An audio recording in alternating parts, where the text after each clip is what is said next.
सभापति महोदय, मैं आपका बहुत धन्यवाद देना चाहता हूं कि आपने मुझे भारत के राष्ट्रपति जी के भाषण पर बोलने का मौका दिया है। मुझसे पहले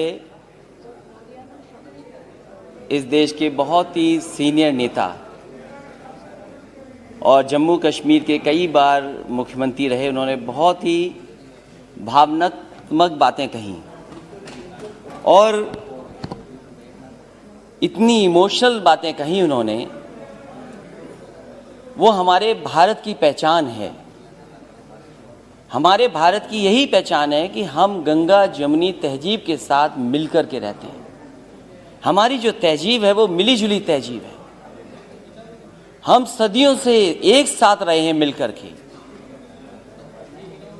ये हमारे भारत की पहचान है और अगर इससे किसी को खतरा पैदा होता है या इसको कोई तोड़ने का काम करता है, वो राजनीतिक लाभ लेने के लिए तोड़ने का काम करता है। सभापति महोदय, जब मैं खड़ा होता हूं तो कोई न कोई शेर जरूर पढ़ता है, दो लाइनें जरूर पढ़ता है। पिछली बार भी जब मैं खड़ा हुआ तब भी दो लाइनें किसी ने पढ़ी, सामान्य सदस्य ने। सभापति महोदय, आज भी मैं खड़ा हो रहा था, उससे पहले दो लाइनें बोली गईं। मैं उन दो लाइनों के आगे अपनी दो लाइनें जोड़ देता हूं और वही देश की राजनीति है। वही रास्ता जो आज सत्ता में लोग हैं उन्होंने अपनाया हुआ है। मैं उनके साथ अपनी दो लाइनें जोड़ता हूं कि जब तक पिछला कर्तव्य लोग समझ पाए, जब तक पिछला कर्तव्य लोग समझ पाए, एक तमाशा और खड़ा कर देता हूं।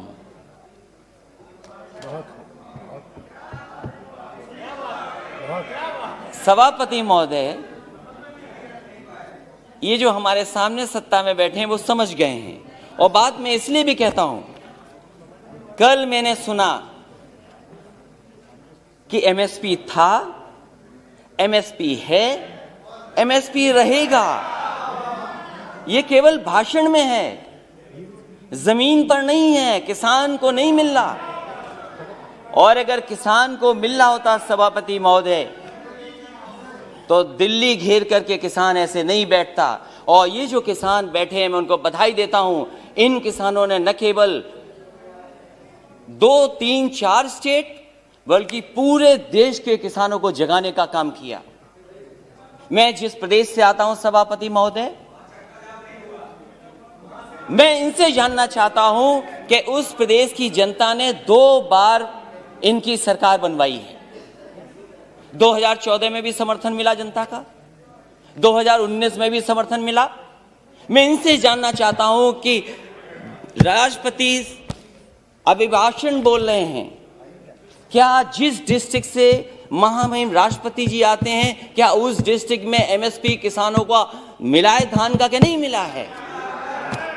और जो लोग जो ये कह रहे हैं कि एमएसपी था, एमएसपी है, एमएसपी रहेगा, मैं उनसे जानना चाहता हूं, माननीय सदस्यों से पूछना चाहता हूं कि बताएं जहां से वो चुन करके आते हैं उस जिले में किसानों को धान का एमएसपी मिला है कि नहीं मिला है। इनके बोलने से मिल गया, लेकिन मुझे खुशी है सभापति महोदय, ये जो बोल रहे हैं, ये जो बोल रहे हैं, ये देश सुन रहा है, किसान देख रहा है। जहां के राष्ट्रपति महोदय हैं उसके बगल का क्षेत्र हमारा है। न एमएसपी धान का मिला, न एमएसपी मक्के का मिला। और मैं तो कहता हूं माननीय सदस्यों से, आप तो सपना ये देख रहे हो, न जाने कितने साल सरकार में रहोगे, कितना बड़ा सपना देख रहे हो आप। और क्या आप जिनके नेतृत्व में चुनाव लड़ रहे हैं उनको सत्य नहीं बताना चाहते? आप अपने क्षेत्र में जाओ, क्या आपको एमएसपी दिला पाए हो किसी किसान को? तो बताओ हमें आप। और जहां तक केवल राष्ट्रपति महोदय, प्रधानमंत्री, वही नहीं, देश के डिफेंस मिनिस्टर भी वहीं से आते हैं। बताओ क्या मिला एमएसपी धान का? उसके बाद केवल यही नहीं है, न जाने कितने गवर्नर उत्तर प्रदेश से बनकर के दूसरे प्रदेश में बैठे हैं। क्या वो गवर्नर साहब अपने गांव में जाकर के नहीं पूछते, जिले में नहीं जानकारी करते? कि एमएसपी मिल रहा है कि नहीं मिल रहा उनको धान को। और मैं सभापति महोदय आपसे कहना चाहता हूं, ये भारतीय जनता पार्टी का नारा था कि हम किसानों की आय दोगुनी कर देंगे, और राष्ट्रपति महोदय के भाषण में भी लिखा है कि मेरी सरकार आज न सिर्फ एमएसपी पर रिकॉर्ड मात्रा में खरीद कर रही है, बल्कि खरीद केंद्रों की संख्या भी बढ़ा रही है। कहां खरीद केंद्र बने थे उत्तर प्रदेश में? मुझे खुशी है सरकार इन प्रयासों को, हमारे किसान अपने परिश्रम से और बढ़ा रहे हैं। और खाद्यान्न रिकॉर्ड, जहां पर से राष्ट्रपति आते हो, प्रधानमंत्री आते हो, डिफेंस मिनिस्टर आते हो, गवर्नर आते हो, सरकार बनवाई हो, उस प्रदेश में एमएसपी नहीं मिल रही। और क्या व्यवहार रहा है आपके, क्या व्यवहार रहा किसान, क्या व्यवहार है आपका, क्या व्यवहार रहा किसानों का? अब भारत के इतिहास में अवसर आएगा तब बताइएगा, भारत के इतिहास तो बताइएगा, प्लीज तब बताइएगा। भारत के इतिहास में ऐसा व्यवहार किसानों के साथ कभी नहीं हुआ हुआ सभापति महोदय। क्या क्या नहीं कहा गया किसान लोगों को, क्या नहीं कहा गया, अपमानित किया गया, और वो दिल्ली आकर के अपनी बात ना कर दें। प्लीज माननीय मंत्री जी कुछ कहना चाहते हैं जी। सर, मुझे एक बहुत विनम्र आग्रह करना है आपके विचारार्थ। राष्ट्रपति जी के अभिभाषण पर धन्यवाद का एक चर्चा चल रही है सर। राष्ट्रपति जी की एक परंपरा होती है, प्रधानमंत्री गवर्नर सबके लिए कह रहे हैं, लेकिन राष्ट्रपति जी के जिले में एमएसपी मिला कि नहीं मिला, ये एक बार आप परंपरा को देख लें। इस तरह का संदर्भ मेरे 20 साल के संसदीय अनुभव में नहीं होता है। जी जी, वो भी मुख्यमंत्री रहे। आपने इंगित किया है, देख लेंगे। नहीं, मैं सभापति महोदय, अगर मंत्री जी ने ये बात, राष्ट्रपति का संदर्भ नहीं ले सकते हैं। सभापति महोदय, अगर ये सभापति महोदय अगर ये कोई संदर्भ में नहीं आए, लेकिन कम से कम हम जाने तो सही। ओके ओके, देख लेंगे, ओके ओके, देख लेंगे लिखा है। और प्लीज कंटिन्यू सर। राष्ट्रपति sir that's all I have to. स्वागत है, प्लीज उनके बगल की स्वागत है, बैठ जाइए। वो मुख्यमंत्री रहे हैं, वो भी जानते हैं, मुख्यमंत्री रहे उत्तर प्रदेश के जी। ऐसा व्यवहार किसानों के साथ कभी नहीं हुआ, और कितना अपमानित किया गया उनको, क्या क्या कह करके नहीं बुलाया गया उनको। और ये जो तीनों कानून है वो केवल इतना चाहते हैं, जब ये सरकार कह रही हम किसानों के लिए कानून बना करके लाएं, अगर किसान उन कानून को नहीं स्वीकार कर रही है तो सरकार क्यों नहीं कानूनों को वापस लेती है? जिनके लिए ये कानून बना है, जिनके लिए कानून बना है, वो कानून नहीं चाहते हैं, तो सरकार को आखिरकार कौन रोक रहा है? और क्या ये आरोप ठीक नहीं है कि कॉर्पोरेट घराने को लिए आपने कारपेट बिछा करके इन कानूनों को लाने का काम किया? आपने, आप जनता से चुन करके आते हैं, जनप्रतिनिधि बन रहे हैं, लेकिन लगता यहां पर है सदन में बैठ करके आप धन प्रतिनिधि बन करके आए हैं। और क्या कहते हैं आप? जो लोग आंदोलन कर रहे हैं उनके लिए आप क्या कहते हैं? जो आंदोलन, ये देश आजाद हुआ आंदोलन से, न जाने कितने अधिकार मिले आंदोलन से। वोट डालने का महिलाओं का अधिकार आंदोलन से मिला, न जाने कितने आंदोलनों से नेता निकले बन करके। राष्ट्रपिता महात्मा गांधी देश के बने क्योंकि आंदोलन लड़े, आंदोलन में खड़े हुए, न केवल अफ्रीका, दुनिया, बल्कि भारत जैसे देश को आजादी दिलाई उन्होंने। उस आंदोलन के बारे में क्या कहा जा रहा है कि आंदोलन जीवी हैं। मैं उनको क्या कहूं, मैं उन लोगों को क्या कहूं जो लगातार चंदा लेने निकल जाते हैं? क्या वो चंदा जीवी संगठन के लोग नहीं हैं?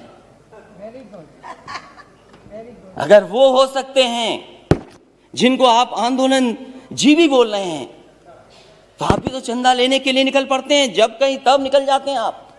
क्या आप चंदा जीवी नहीं है? और फिर आप कहते हो कि मंडी मॉडर्नाइज करेंगे, मंडी मॉडर्नाइज करेंगे, मंडी मॉडर्नाइज। अब बोलते रहिए आप। मैं सभापति महोदय मैं कहना चाहता हूं, मैंने पढ़ा कि हम मंडी को मॉडर्नाइज करेंगे, इंफ्रास्ट्रक्चर बनाएंगे। देश में सबसे बेहतरीन अगर एक्सप्रेस वे कहीं बना तो उत्तर प्रदेश में समाजवादी सरकार ने बनाया। और मैंने हमेशा कहा ये शहरों को जोड़ने के साथ साथ गांव को जोड़ता है। जहां शहरों की अर्थव्यवस्था को बेहतर करेगा, वहीं गांव की अर्थव्यवस्था को भी बेहतर बनाएगा। इसलिए उसके आसपास मैंने मंडियां बनाई। मैंने आलू की मंडी बनाई, कन्नौज, फर्रुखाबाद, कानपुर देहात के आसपास के लोगों के लिए, एक मैनपुरी, इटावा और आसपास के लोगों के लिए अनाज की मंडी बनाई। अरे बाबा रामदेव जी से बहुत योगा सीखते हैं ये लोग, उन्हें भी मैंने 500 एकड़ जमीन दी एक मंडी बनाने के लिए, आम की मंडी बनाई। मैं इनसे जानना चाहता हूं, लाखों करोड़ों रुपए इन्होंने मंडियों के इंफ्रास्ट्रक्चर के लिए दिए थे, वो पैसा कहां चला गया?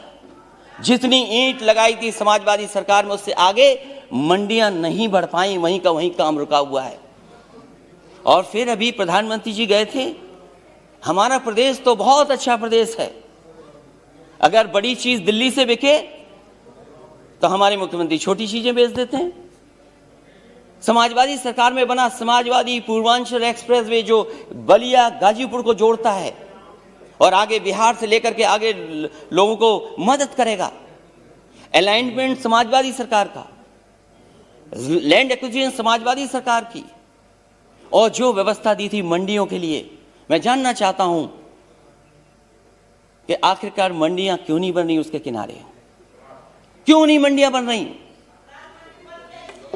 और जहां तक मंडियां क्यों नहीं बन रही, गाजीपुर में मंडी बननी थी, आजमगढ़ में मंडी बननी थी, सुल्तानपुर मंडी बननी थी। और जहां तक अपराध की बात कर रहे हैं सभापति महोदय, देश का पहला मुख्यमंत्री होगा जिसने अपने मुकदमे वापस ले लिए। मुझे बताए कोई मुख्यमंत्री जिसने वापस लिया हो मुकदमे अपने। और फिर अपराध की बात कर रहे हो, ठोको नीति चल रही है, जिसको चाहो उसको ठोक दो। और कानून व्यवस्था की बात करोगे, महिलाओं की बात करोगे, मेरी माता जी बैठी हैं, महिलाओं पे बहुत चिंतित रहती हो, जाओ क्या हालत है उत्तर प्रदेश में माताओं बहनों की, और अपने आंकड़े निकाल करके देखो क्या आंकड़े हैं। सबसे ज्यादा अपराध अगर कहीं हुआ है तो महिलाओं के साथ अपराध उत्तर प्रदेश में हो रहा है।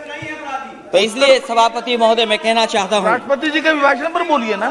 सभापति महोदय, दूध की भी बात हुई, दूध की बात हुई, बैठिए। कुछ सभापति महोदय, दूध की भी बात हुई, प्लीज बैठ जाइए। मैं इनसे जानना चाहता हूं, उत्तर प्रदेश सरकार ने जब समाजवादी सरकार थी तो गुजरात का अमूल प्लांट वहां लगाए, 5-5 लाख लीटर के 2 प्रोक्योरमेंट के प्लांट लगे, मदर डेयरी का प्लांट लगा, प्रोक्योरमेंट बढ़ा, प्रोडक्शन बढ़ा। 4 साल गुजर गए, एक नया प्लांट मिल का नहीं लग पाया। और दुख तो तब होता है जब लखनऊ